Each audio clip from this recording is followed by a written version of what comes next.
How I help my kids grieve the loss of our baby Sterling. Man, this is a hard question.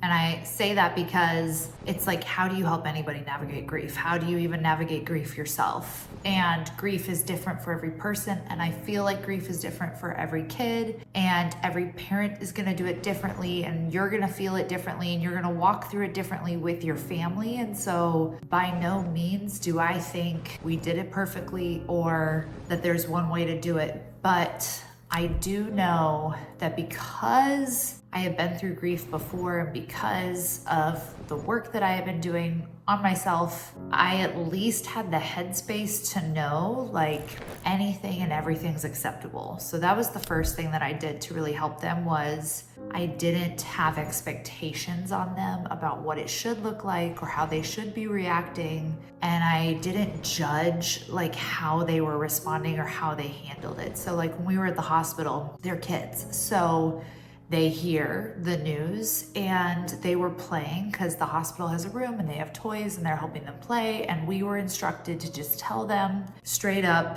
and say that he had died, and to actually use that term died instead of like passed away or, you know, moved to a better place, right? Like they were like, kids need the finality of it. So they encouraged us to use that word. And so we told them, and they were playing, and like Scarlett stopped for a minute and kind of started to cry, but then went straight back to playing. And I didn't make any of that mean something. Like they, you know, they were responding wrong. And it was awesome because the hospital prepped us for that. They told us, you know, like they're kids, they're probably gonna like play, honestly, you know?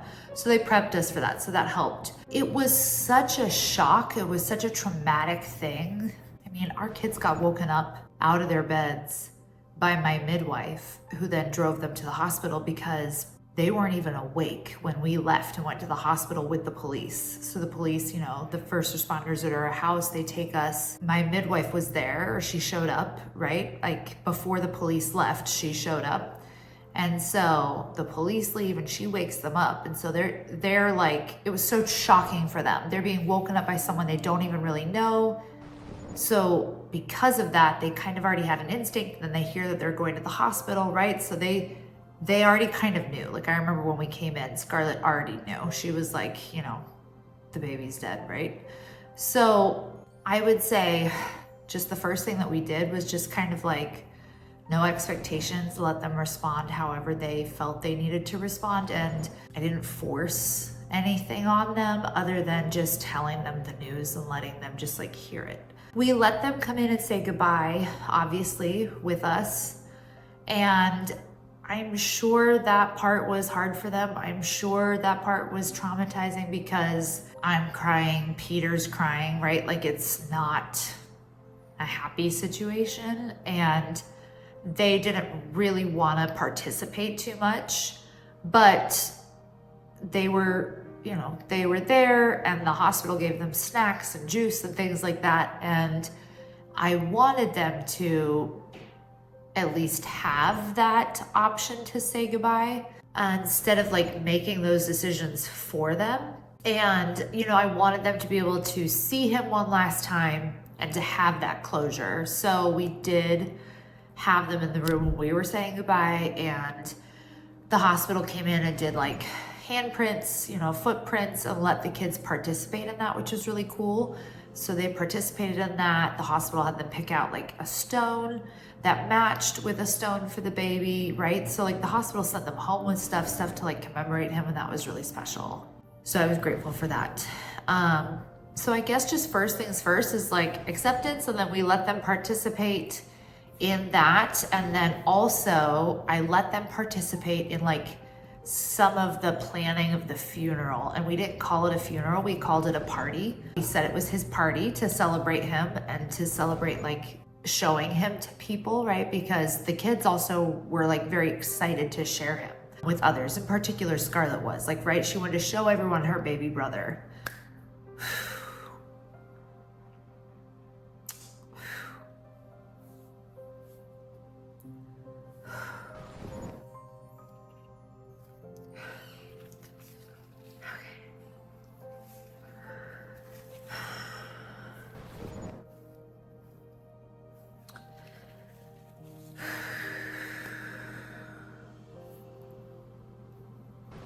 So we called it a party, and we asked them like what they wanted at the party, especially when it came to like the food, right? So we picked Chipotle because Simon loved Chipotle, and we actually ended up catering that in. And Peter's brother and his wife actually paid for that. It was really amazing. You know, the people that step in and that help you during that time, which is really, really cool. But we did Chipotle because Simon loved Chipotle and really wanted to have that. And the kids wanted candy, and we don't really like get them candy. That's not like, we're not that family that eats a lot of candy.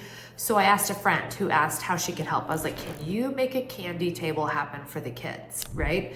So at the reception, there was this whole round table full of bins, like tubs, I should say bowls, right? Like bowls of different types of candy for all the kids that were there, because we're from large families and there's lots of cousins, right? So all the kids were there. And somebody else set up a station at the funeral, at like the reception, to either write something or draw something. They had like colors for the kids, right? So the kids were all coloring and drawing. So like we really tried to involve them, but not involve them in the aspect of like making them be a part of the adult world. We really tried to step into their world and make it feel like theirs, because he was theirs too. And it was a baby funeral, so I wanted it to feel more kid-like and not adult-like. So yeah, that's also something that we did. And then afterwards,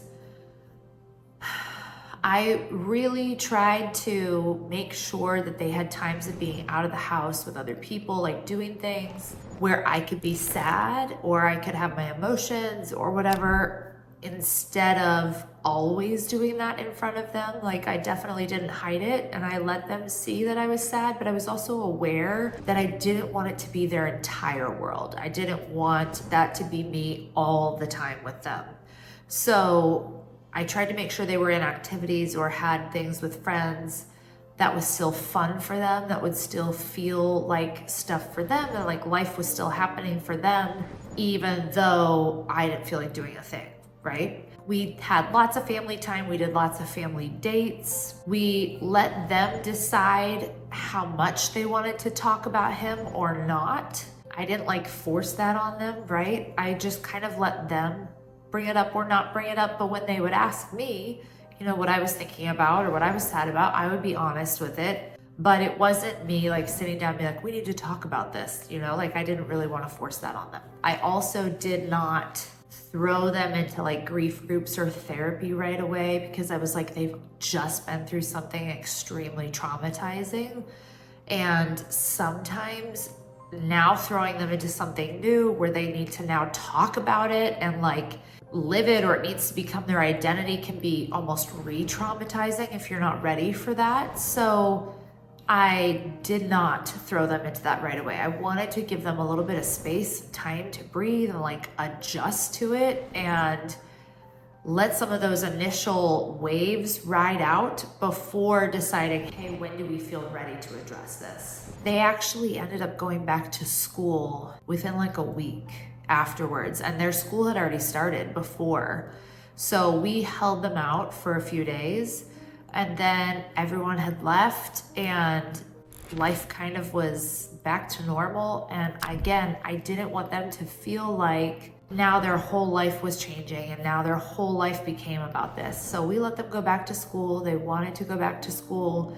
The school was great, talked to us about, you know, the situation and kind of the environment they were going to create for them as far as if they wanted to talk about it or if they didn't, things like that. So that was great.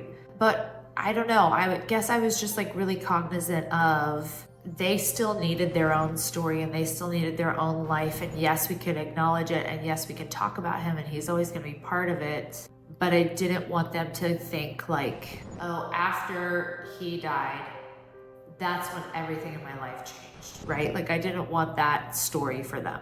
So honestly, I just like gave them and gave us space to breathe, space to cry, space to just take time for ourselves rather than like rushing into anything, rushing into any kind of decision. We kind of left things normal for a while, right? As normal as they could be. So we did that for a while. And then I would say within a year afterwards, some of the symptoms of trauma started to show themselves, started to like manifest specifically in like sleeping issues and fear of when they would get sick, like fear of stopping breathing, right? Because of what happened with Sterling and how he stopped breathing, right? So when I saw that my happy, healthy children who slept great were now having sleeping problems and couldn't fall asleep and were afraid that they would stop breathing if they did fall asleep, things like that.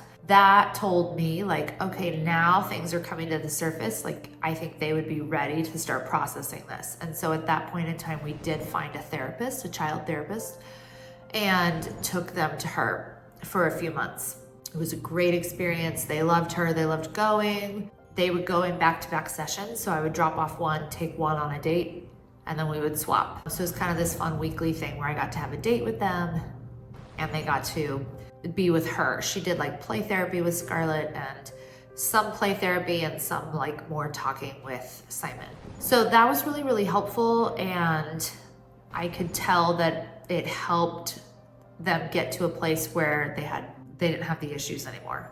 So that is something that I definitely recommend and that really helped us. There were things along the way, like I remember pretty shortly after it happened, every time we would go to the grocery store and Scarlett would see a pregnant woman there, she would want to ask her how, like, when are you due? And then the woman would answer, and then Scarlett would respond and say, my mom had one, but it died. And I remember the first time that happened, I was like, oh, because it's hard, first of all, hearing that, but then it's hard knowing we're like putting that on a stranger who's pregnant, right? And I just bit my tongue because I wanted to let her kind of process and share her brother. And I knew like she needed to talk about it and she needed to be able to share that and like share him. And it was just like a thing for her for like a few months where like that happened. And it kind of became this thing, like when we would go out and I knew like if she saw a pregnant woman, this was gonna happen. And I didn't shame her and I didn't tell her she shouldn't do it. I just knew like she really, really wanted to share him. And that became evident because she would draw him in all of her pictures. And when we made Christmas cookies, all the cookies were angels and they were all Sterling and his friends, right? Like she was constantly wanting to bring him in. And I thought that was beautiful. And I thought that was totally normal for her. And it was totally her way of processing. And so I really just tried to be neutral in how I responded to her and not tell her like it's good or bad or right or wrong, right? I didn't want to make her think any of it was good or bad or right or wrong because it's not. It's just trauma and grief and processing. And your brain, we don't always understand why it does what it does, but it is always trying to process things. And so I really just tried to take like a neutral response to both of them and how like things came out. There were definitely periods of time where there was extra acting out, especially within like the first week afterwards. There was definitely extra acting out. I mean, our house is getting flooded with strangers. I'm crying all the time. I'm sharing the story over and over again with strangers in our house, right? Like, and Scarlett has a hard time with a lot of strangers anyways. She's a little more introverted. Not only had we been through this horrific thing and all of her hopes and dreams were smashed, she was traumatized, but now you have all these strangers coming in and we're talking about it, right? Over and over and over again. And so there was definitely acting out, but I knew like all of it was just part of grief. And so I didn't make it an issue. I did not make it an issue. I really tried to work with her, right? I just didn't make it like my hill to die on, right? I let her be how she needed to be. And I told myself like, this is a season, and it totally was. It was a season. So honestly, it just looked like giving myself a lot of grace and giving them a lot of grace and like giving us space to figure it out and what would work for us and what we felt ready for and when we felt ready for. And there were tons of people that wanted to tell me what to do or, you know, make suggestions or here's grief groups, right? Or all the things. But I really just leaned into like, what do I feel like we're ready for? What do I feel like would be helpful to us and not just like adding to it right now? And we didn't have a lot of space for a lot, especially in the beginning. There's just, you're in so much shock and so much initial emotion that you just can't really handle more. And so I just didn't rush that. And I just gave us space for that for a long time. So that's what it looked like for us. And I can say that since the day he died, since literally we were at the hospital, they looked at me and said, could you have another one? They've been waiting for another baby since then. And so that whole year afterwards, they also talked not just about him, but about a new baby.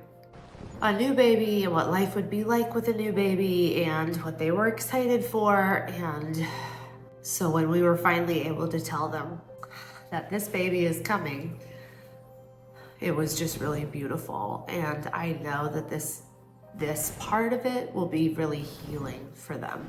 And I'm just really excited for that. We still talk about him all the time, and we travel with him because Scarlett insists on bringing him with us wherever we go. So we always take his picture with us, and because she always wanted to bring his picture everywhere, I actually got her a necklace with a little locket made with his picture in it so that she can like wear him everywhere. So we take him everywhere. And again, I just kind of let them initiate on that. I don't try to push it and I don't try to make it a thing. Just give lots of grace. But we're really excited. They're very excited. I think this part's gonna be really healing for them in ways that they don't know. And I'm sure there will be more for them to process as they get older and they start to really grasp, you know, the fullness of the situation and what they've been through. I don't think they totally grasp that, obviously, as kids. So I'm sure as they get older, there's gonna be more healing and there's gonna be more work and more things to address and more parts of them that they discover that were affected that they didn't know about. And we'll figure that out as we go and what fits at that time and what's gonna help them at that time. And we're just taking it a day at a time with no expectations. So that's how I navigated grief. That's how I am navigating grief with my kids. I hope this was helpful. If you liked it, don't forget to like and subscribe. If you have any questions, drop them below. I would love to hear from you. I'll see you in the next video.